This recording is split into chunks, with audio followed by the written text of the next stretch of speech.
अस्सलाम वालेकुम। उम्मीद है आप सब दोस्त खैरियत से होंगे।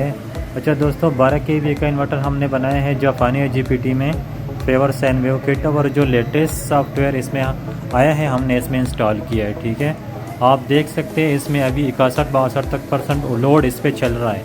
अभी मैंने हीटर लगाया है हाई वाट के, मैंने लाइट लगाई इस पर।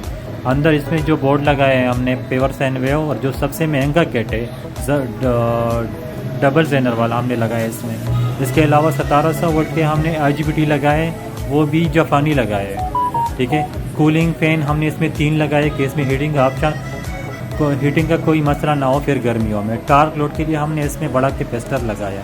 ठीक है, और अभी मैं आपके सामने चेक कर रहा हूँ। अभी इसकी जो मैंने कैमरे लगाए, इसकी पिक्चर भी मैं आपके साथ शेयर कर रहा हूँ।